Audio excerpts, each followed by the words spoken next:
আমি এখান থেকে পানি নিয়ে আমার জাদুর আপেল গাছটাকে বড় করে ফেলবো। এই তো পানি নিয়ে নেই। আমি শুনেছি জাদুর আপেল গাছের ফল খেলে আমার হাতটা একদম ভালো হয়ে যাবে। এই মানুষ, তুমি কি করছো? তুমি আমার এখান থেকে পানি নিও না, আমি বিপদে পড়ে যাব। এই তো আমার গাছটা এখন বড় হয়েছে, আর একবার পানি দিলে আমার গাছে ফল ধরবে।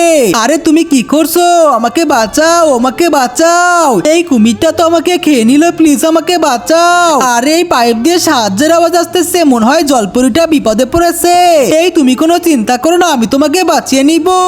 তাড়াতাড়ি করে পানি দিয়ে এটাকে এখন ভরাট করতে হবে।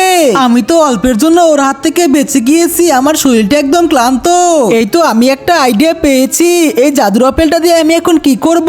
বন্ধুরা, এখন তোমাদের সাহায্যের খুবই প্রয়োজন। তার আগে বন্ধুরা, তুমি টাকাকে ভালোবাসো নাকি মাকে? যদি মাকে ভালোবেসে থাকো তাহলে ভিডিওতে লাইক করে চ্যানেলকে সাবস্ক্রাইব করে দাও, আর কমেন্টে আই লাভ ইউ মা লেখো। এই আপেলটা আমি এখন জলপরীকে দিয়ে দেই, তুমি এটা খেয়ে ফেলো। এই তো আমি ঠিক হয়ে গেছি।